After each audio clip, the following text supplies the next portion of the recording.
I remember one weekend we were going out with other rangers to camp on our own. We got there towards dark. As we were trying to pitch our tents, little did we know that we had close to a pride of lions. They almost engulf us. That I've abandoned my in-service training, so it means that I'll have to redo. I had to drop everything because at the time, ladies soccer was not paying. I had to make that hard decision whether to go the soccer route or career-wise. I chose the career, but I could hear the talks in the corridors, and then after the talks, because there is no smoke without fire, then I saw a letter where they were asking for my matric. I said, but I've given you my GCE. In actual fact, you appointed me having that O-level certificate. Exactly. There is nothing, I don't know what has since changed, but I could see that it was being fueled by the haters on the sideways, the naysayers. I was appointed at MTPA with my one master's at the time, with the BTech and the diploma in nature conservation. I already had a master's. And then somebody just... What is the purpose of matric? Isn't it a minimum requirement for one to be accepted in the university? Or exactly, that's what it is.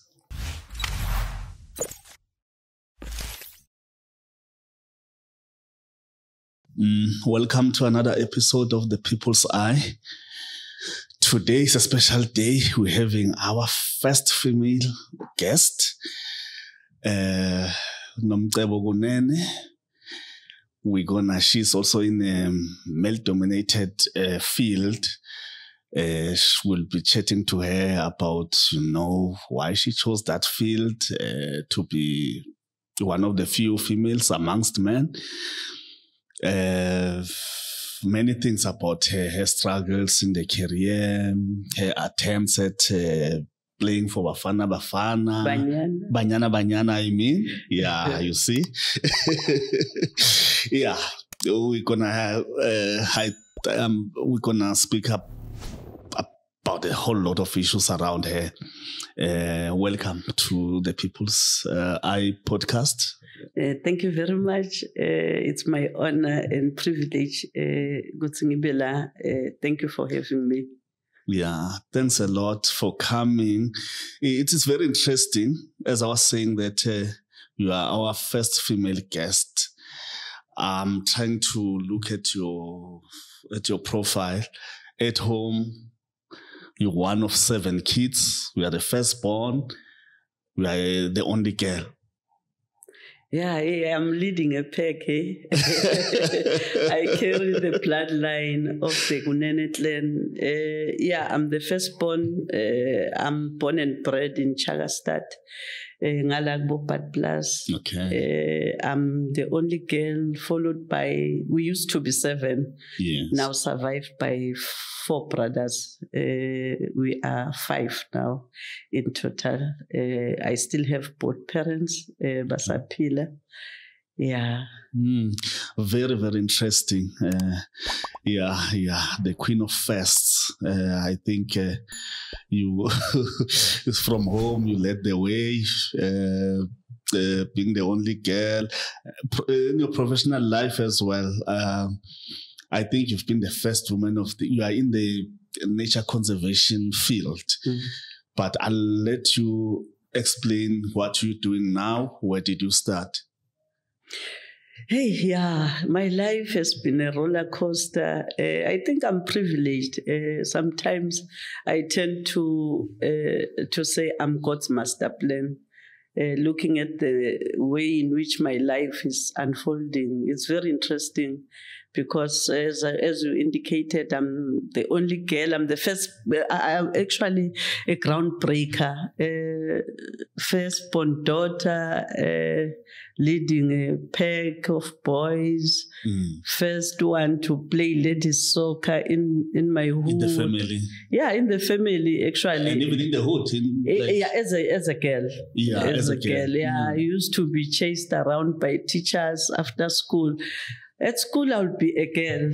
After school, I'll be playing with boys. I did not have any girl friends, only boys after school, playing soccer. Then at some stage, my father decided to take two of us. It was myself and my fourth-born brother, who is number 4 at home.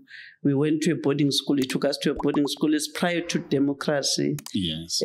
For better education, of course. But when I recall very well how I got into a boarding school, it was 93. I was supposed to go to Standard 9 here in South Africa.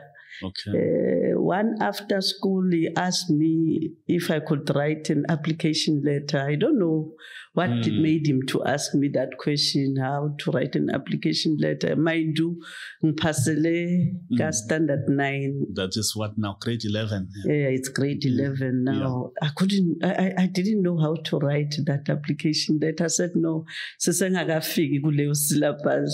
Then the old man realized, I'm wasting my money. Maybe I was passing because he was known, because I'm from a family that had a shop, Kamadonsele store. My father was well known, having also managed a team around the hood, Springbok, which later became a Ravens or a Preston Brothers. That's how I got into a boarding school. And going there again, it's quite interesting because I had to write aptitude test. I was supposed to go to Standard 9 in 1993. In actual fact, my peers finished school in 1994. Okay. Getting into Swaziland, I was taken 2 standards back. Oh, so the boarding school was in Swaziland. So it was in Swaziland, because it was quite difficult to penetrate the education system prior to democracy. Yes. I remember he went to some Indian school around Babatin. He wasn't tape about certain things. Then he decided ultimately that no, let him rather take us to Swaziland. My brother went to Ngwane Park Primary School, and I went to Mhlosheni Franzen Christian School, a very serious Christian school. Okay. Hence, I became a Christian around during my high school. Oh, yeah. I finished around 96. Yeah. I was taken 2 standards back, Standard 7. Oh, okay. So for you to adapt and... Yeah, they felt that our education system was a bit weak for them. Hence, I had to start at Standard 7. Problem with South African education, it's always been considered to be weak compared to other African countries. Yeah, I think it's because of the learning outcomes are not the same. You may have matric from South Africa. If you need to study abroad, maybe you'll be subjected to write certain tests before you are accepted to further your studies. True. It happens. True. Yeah. No, we'll get back to that point because your father took you to Swaziland to pursue for better education. Yes. Yeah, but we'll get back to that point because there's something interesting I would want to ask you about. We'll get to it. So you finished there, then you came back into the country. Okay, for those who don't know, right now you are the executive manager responsible for biodiversity conservation in the Mpumalanga Tourism Parks Agency. Yes. That's where we are employed right now. That's where I'm employed now. Okay. Yeah. Then to take us through after my career now. How I got into. I think it's a field that found me. There used to be. Growing up, I wanted to be a lawyer. Lawyer like any other child. The nature conservation field was not known.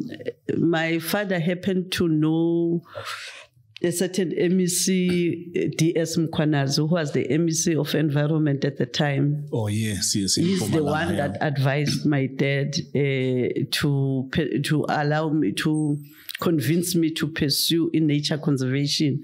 I didn't know about that field. Nobody knew about it. And at that time, I guess, it was thought to be a white people's field. Let alone being white, lily white dominated. I didn't even know how in Mpumalanga color looks like.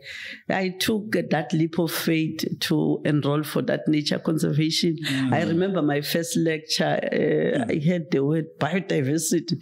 I almost changed subjects. What is that? Yeah, now? what was that? But how I started in enrolling for nature conservation, our results came late from Swaziland. Yes, They come around March, and at that time, it's too late to enroll anywhere. That's how I started getting involved with the Technikon South Africa. I enrolled there. Okay. The following, that was 97. 98, I went full-time. I was credited for other subjects at Mangosuthu Technikon. Nakona, where on arrival, we realized that we arrived on Tuesday. My father took me there. We had to book around the beach. We sat there the whole day on Wednesday, only to register the following day for nature conservation. And fortunately, I was credited for other subjects. That's how I landed in the field. I developed passion along the way. Along the way. That's when I realized that, no, this is another niche which one can capitalize on and make a name for herself. We were very few also in class, few blacks, a few ladies, mainly white, male-dominated. But yeah, here I am today being an executive manager biodiversity. I enrolled for a diploma in nature conservation. Afterwards, I did my BTech. I know now it's called advanced diploma. Then I decided to change at least the field so that I could have a holistic approach into the field of environment in general. I did my master's in environmental management at Free State.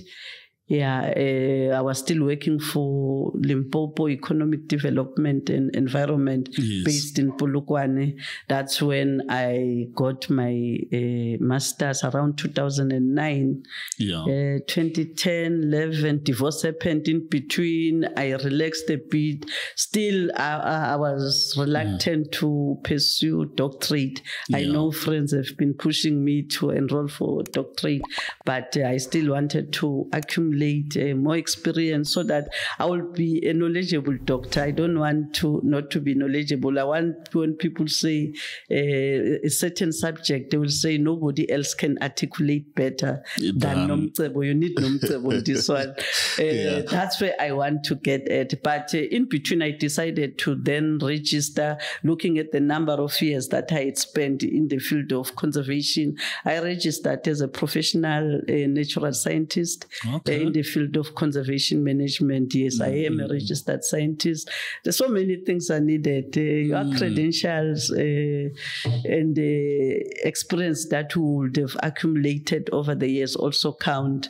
For sure. And then until I decided again to do masters in management with Stadio, I just wanted something that will keep me busy so that I can have an insight in business management. Wait, so it's a second master's? It's a second, I've got 2 masters. You finished them? Yes, I've finished them, both of them. I'm still hesitant to do a doctorate. I think with time, I just need to pick up one subject matter that I can explore so that I can... You are very, very driven individual. I mean, to finish 2 masters, I come from a family where our parents instilled education. We were not treated like any other child that came from an affording family. My father was very, very strict. He wanted to ensure all of us, even my 2 late brothers who passed on, they all had something on their hand. They had qualification. You can then decide to do any other thing, but you needed, it was a prerequisite in my family. Okay. That's great. I'm surprised to say you got married. Men are scared of. I'm a product of St. Parks. I think that's where I'm going to retire. Besides the other aspect of lecturing at UMP, because UMP now has nature conservation. It's something that I'm looking at eventually. But St. Parks made me. I started off my in-service training in the Agalas National Park, where I was badly treated. I know this thing of being an intern, not being given. Look, I completed in Swaziland, but the fact that I completed in Swaziland, it means that I'm not good in Afrikaans. So when I got there... so it's a white-dominated Yes, I was environment. expected I was supervised in Afrikaans. It frustrated me. I had to dig deep for me to get exposed into the field. I used to have a supervisor by the name of Etienne Fori. That guy gave me big time. I had to ask for intervention from a regional manager who was based at Table Mountain, who came down with a chopper to intervene on my matter. I had to put aside the issue of being a student activist because I've been the president of the SRC during my school days under SASCO, but that couldn't even assist. I had to fight for me to get recognized and get upskilled in the workplace. You were fighting from the beginning. I am a fighter. I've since become. There are certain compelling situations that will make you fight, to be activated into that fighting mode. So sometimes when I'm triggered to be in that mood, I'm very quick. But very mindful again. Yeah, but also after that nasty experience, you still pursued your career, you went up I realized that I was one of the few in the field and I wanted to make a name for myself. That's why I can't take things easy when it comes to my field. We can joke and play about anything, but when it comes to my career, I'm very protective because I've worked hard to be where I am. No, definitely. Tell me, you then moved to the Kruger National Park to be a section ranger. Yeah, immediately after the intervention of the Johan guy who came from Table Mountain to intervene on my issue, I was fortunate to then to be appointed as a project manager for working for water, being based at Palabor. That's where I met my estranged husband. From there, I think I became a project manager for a short stint. Then I applied to be a section ranger. I became the second black female section ranger in the Kruger National Park. The first being another lady, Basani Ntsane, who was based at Woodbosrand, and I was based in Shingwedzi as the section ranger. That's the... What is it? The northern part of the Kruger Park? Far northern part of the Kruger National Park. Yeah. And you're responsible for a vast area. Yeah, it was very big. I think it was about 76,000 hectares, and one of the areas that had intrusion from illegal immigrants from Mozambique, because it's on the borderline. Also having rife poaching rate. I was going to come to that. You were managing an area that is part of it, very dangerous. Poaching, rhino poaching, elephant poaching, big issue. Yeah, at the time we still had the issue of ivory from elephants, rhino poaching, but we worked very well. Kruger has got advanced technological systems that they use for law enforcement. Now and again they upgrade. I remember we're using a gadget called Cyber Tracker that will also detect illegal movement or intrusion, animal intrusion and so forth. Moreover, we're having SNDF based on the borderline. They're assisting us because Shingwedzi was not only the section that was hardly hit by poaching, there was also Flagte Plus, Punda Maria Pafuri, Shangoni on the other side of Bomtititi. Yeah, it was quite a good exposure. One managed to get vast experience from managing that section. True. As you're talking about this, that reminds me, because I've been lately, I mean, you were there early 2000 when you started the job there. Lately, I've been speaking to Black Rangers and still complaining about racism, section managers being white still predominantly, even today. Yeah. Racism being rife, rangers being framed just because they are black, get framed for as poachers and all those kinds of those issues. How did you deal with them? And you were leading the section. Yeah, the rangers of our times were quite disciplined. The price tag was not too big, most definitely. But we looked at the exposure. We were compelled to also register for other associations, like the Game Rangers Association. We were members of GRA. We were learning, we were getting exposed. I remember at some stage we would also go for 14 days survival training. We would go to Silongwe as section rangers. There, discipline was the priority.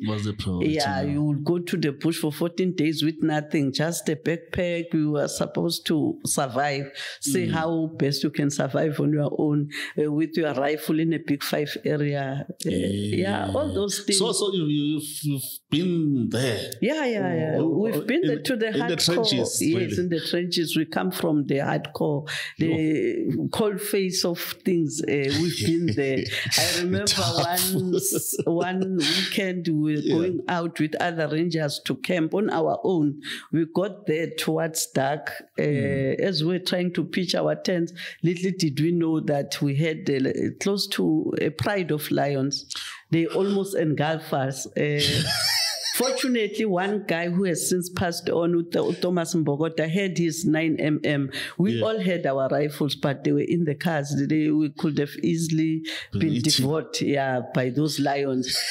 He saw a movement and fired just one shot. One shot saved us. They all spread. They spread, and we could see good. So at that time they had assembled themselves to attack. Yes. Damn. Yeah, they were well positioned. Then they could have dealt with us. We were about 4. I watched programs on TV how when they are on the attack.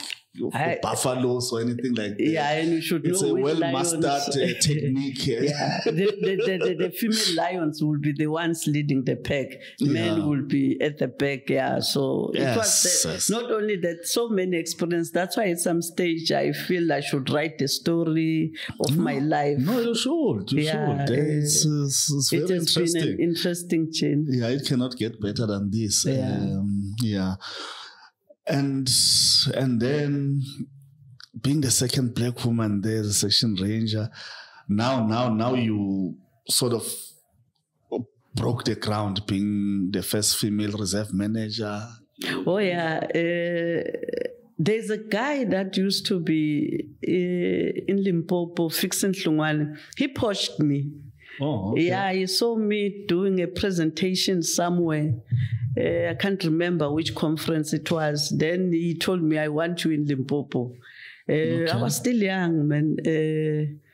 I decided to jump the boat and join him on the other side, where I became the first female reserve manager. Not black, no white.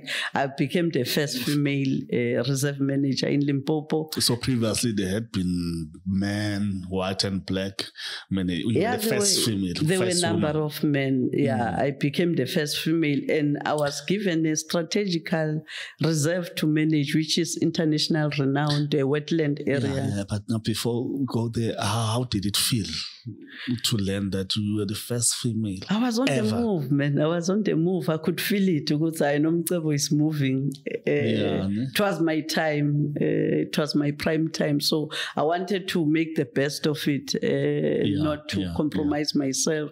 I gave it my all. It's a very inspirational story. Yeah, as you climbing the corporate ladder, I know you were a soccer enthusiastic soccer player. what happened to your soccer career? How far did it go? Interesting enough, as I was doing in-service training at Agalas, I was selected because I represented KZN as a province twice in the SASU Games, South Africa Sports Students. Something. I represented the province twice as a midfield. I was very good in midfield. I was playing position 6. Oh. I don't have speed, but I was very skillful. Okay. Once I'm in possession of the ball, I could do so many things. I distribute and I created many goals. I then got selected to Banyana squad that was going to Beijing.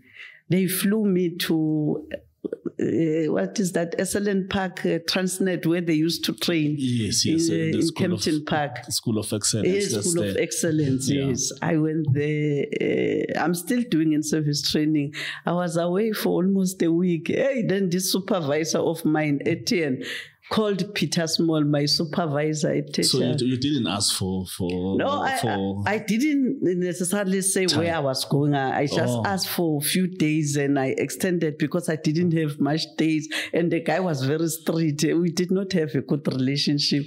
He couldn't have given me a week, and I needed a week for me to go and prove myself and that I was worth to join the squad. And with all that environment, not comfortable. I received the call as I was busy there.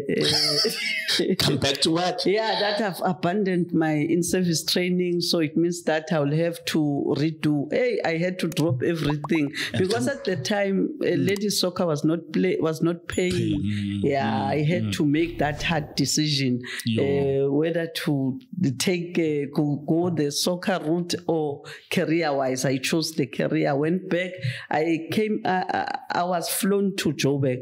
I went back in a train because now I had to pay for myself. It was a long night. I think I traveled for 2 days.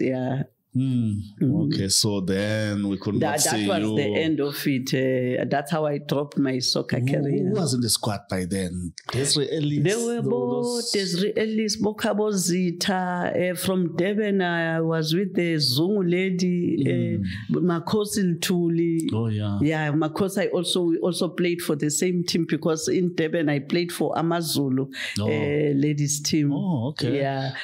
Was it before the time of Portia Modisa came way after. I also from the province, a lady that encouraged me. It was Nomcebo. I think she came from Ligazi. She's part of the administration. She wasn't playing per se, but she was happy that she had her own somebody girl. From great. Unfortunately, I had to drop everything and go and pursue my career. Yeah, it was the wrong time, but Banyana's loss was the nature conservation's gain. Yes, the career-wise I gained. I also don't regret my decision up to today. Oh, yeah. Then from that position, being the pioneer female in Limpopo, then what happened? Where did you move to? Yeah, after Limpopo divorce happened, I wanted to get closer to my support system. Coming from Chagastad, I was in a foreign land. It would have finished me. Then I applied for a position under MTPA. It was manager, biodiversity stewardship. At least that side I had already started dealing with the protected area expansion. So it wasn't a problem for me, and I got appointed. That's how I moved in 2010 to Limpopo, to Mpumalanga. Yeah, that's how I got to Mpumalanga. It was home for me. I didn't expect any problem or to be mistreated, because in Limpopo sometimes, when things got tough, you will hear either the paddies, tsongas, or the vendors saying, no, this one is not one of our own. You can't be Nomcebo Malachi. No, this one is not one of us. But you persevered. It happens in the black arena. It's a pit. I know what you're talking about. I once worked in Limpopo, and they're very patriotic people. There would be those remarks from certain individuals. That's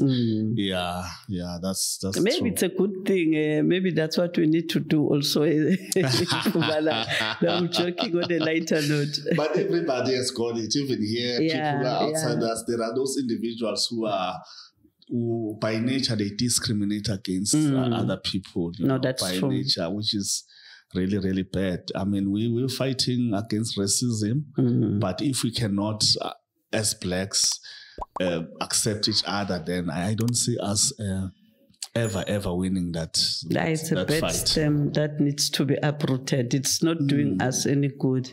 We're not going to win that fight. So you're staying in the Mpumalanga Tourism and Parks Agents, MTPA. I know it has also been topsy-turvy. There have been issues at some point. Tell me, do you have a matric? Do you have a matric certificate?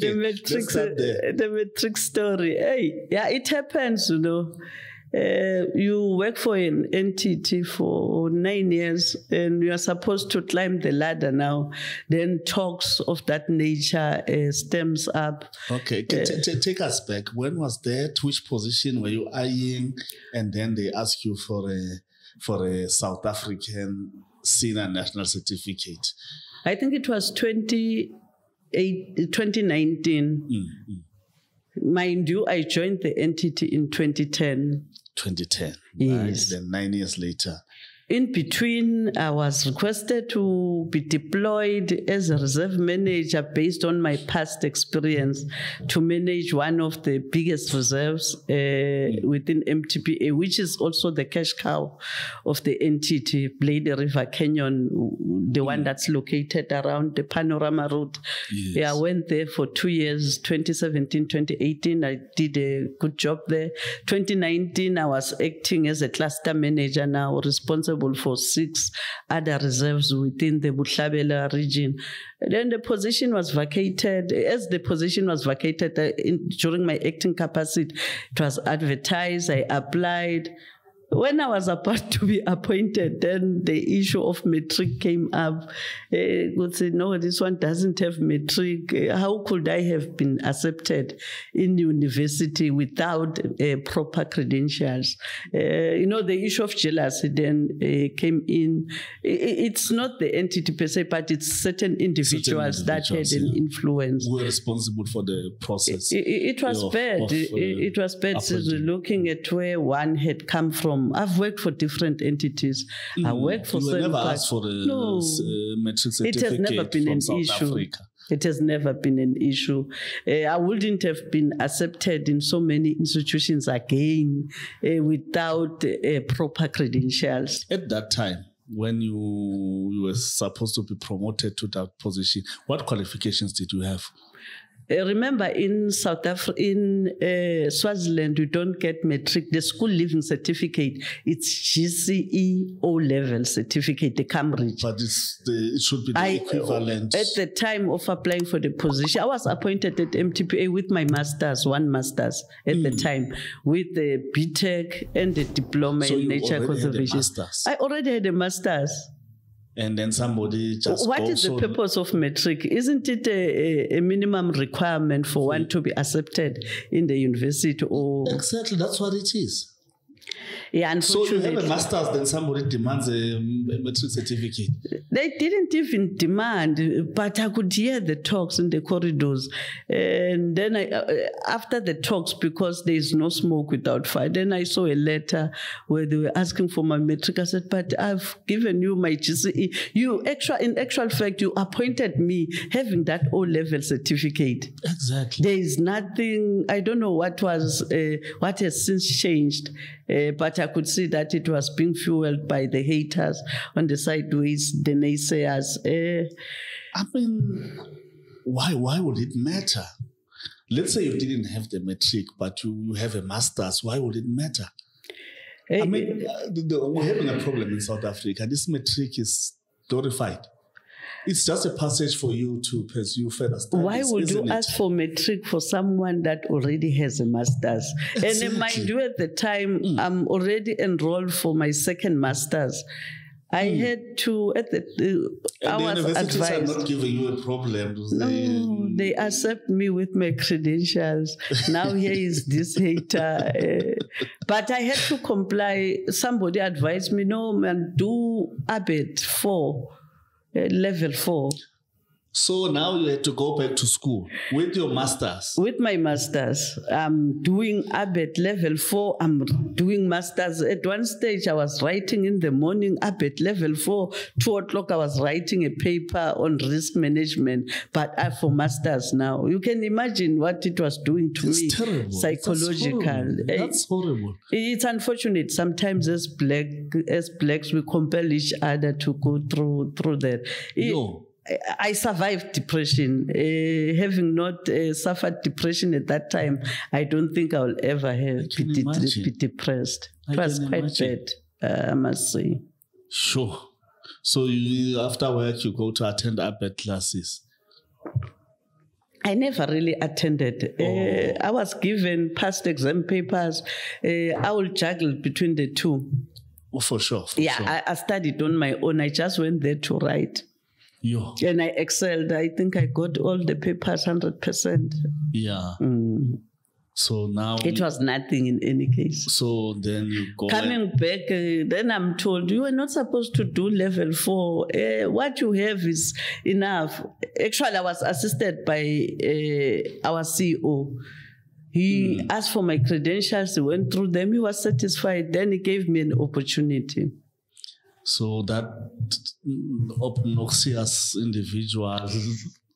They remain bitter somewhere on their own. I think it's something that they think they're still going to use going for. I had to... The things you go through. Yeah, I had to get representation from Nehau. Fortunately, they assisted. We went through that turmoil. Yeah. But what do you think was the cause? Jealousy? It's jealousy. Because you're a woman? It's jealousy. In a male-dominated...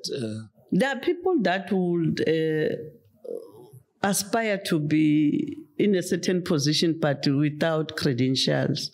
As a result, they tend to be jealous. And it's something that you can't avoid. It happens. It has happened to the best of us. Not a comrade or deployment. This thing of deployment is not assisting. Actually, not in conservation. You need to have content in conservation. For you to be in that position of magnitude, you need to have content. I wouldn't have been an executive manager without the credentials that I have, that I possess. No, you wouldn't. And it's a very sensitive field, so to speak. And if you don't have the credentials, you can mess up a lot, I guess. Look, specialized. I'm serving in the scientific authority, a body that is appointed by the minister. You present your credentials there. You get screened. For me to be a natural scientist, you get screened. You get screened, so there's no way you get vetted as well. There's no way you would acquire those things with questionable credentials. So it's something... Also, do they specifically ask for your matric certificate? They ask for a whole lot. They will say school living certificate. That's how they would ask for it. Then you provide your certificate. But tell me, in your opinion, we have debated this matter in South Africa for a long time. I don't do matric for whatever reason is. Then I go and do a diploma, a PA. What's the need for me to do a matric? It depends on the level. There are certain levels where they will require matric, but at my level, they no longer even require matric. It's not a prerequisite. You start at the highest level. Maybe where I am now, they will be asking for, what is that, New Gala certificate. You need to have a master's with certain number of years experience. No, matric is not mentioned anywhere else. Yeah, because the thing is, it's as you said, in South Africa, with the matric, there's nothing you can do basically except to be accepted in a tertiary institution. Yeah. That's the whole purpose of the matric certificate. for whatsoever reason, disaster in your life, you are not able to do matric, but you find ways and these institutions accept you. Now you have a tertiary qualification. Why does it matter for you to go back and have the matric? Honestly speaking, it's only haters that will pursue such an agenda. Because it doesn't make sense. People are diabolic outside, out there. I've seen that with my own eyes. People will think that you are pushing together. No, they've got their own ulterior motives just You're looking for loopholes. Yeah, loopholes that are irrelevant. Yeah, but we should not even be debating this. No, no, it's a non-starter to me. It shouldn't even be something that is entertained, but you will find those that have got interest in pushing certain things, trying to entertain something that need not be entertained. That did not be entertained. Yeah, because we are in a it's a dog eat dog world. We have a long way to go. But after that experience, what happened to your career? Were you able to move smoothly again? Yeah, no, we continue to push because our upward mobility is very critical. Nomcebo is a brand. Each and every day I wake up to positively impact and build this brand, because I ultimately want to see myself serving as a DG. I'm also inspired by others that have come before me. Of course. The agility, the knowledge that they have in the field. Yeah, those are the people that push me, and females for that matter. Yeah, I'm still going far. My career is not limited to where I am. I'm in a 5 years contract now. This is year one. I started in October 2023. Yeah. I've just finished the year, and I need to push. I need to leave a legacy that will therefore open more doors for me. Exactly. And what are the statistics like in terms of more females walking the path that we have walked? We have quite a number of them now, but not up to that level. We are getting more representation at the highest level. Look, for instance, now we have got a DG in the Department of Forestry, Fisheries and Environment, the Director General, it's female, Nomfundo Shabalala. The DDG responsible for biodiversity and conservation, it's female, Flora Mukhatlwa.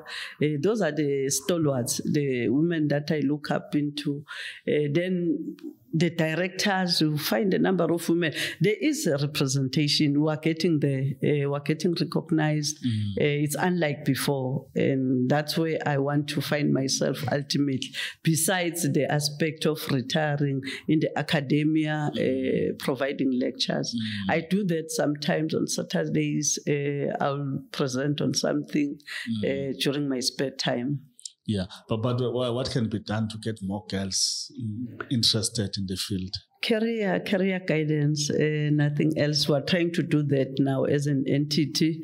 We have got a team that deals with career exhibition, trying to get more young ones interested in enrolling for this field, nature conservation particularly, not just natural sciences, nature conservation, because nature conservation is not the same as environmental management, wildlife management.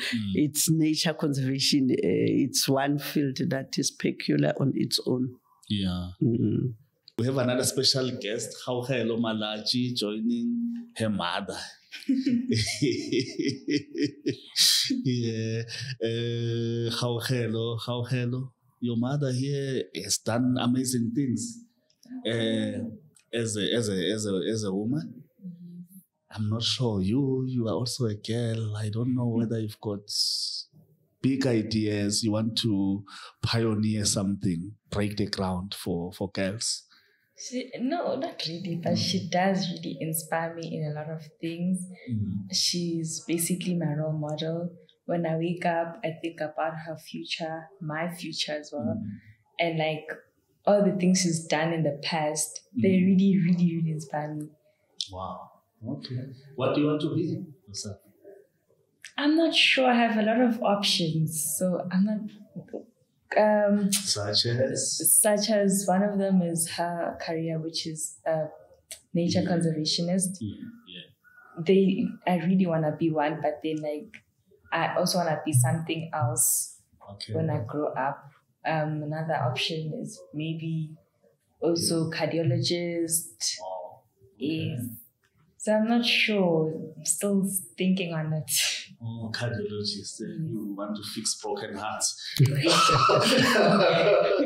That woman has been through a lot. Oh, that's great. How old are you? What school do you go to? I'm 15 years old and I'm in Cure Academy, Bombela. Okay, great. All the best, whatever career you choose. And to play sport. Banyana means your mother could not make it. Your mother could not make it due to her career path. I'm an athlete. You're an athlete? Yes. Oh, okay. I'm really, you do? Running, sprints, 100 meters, relay.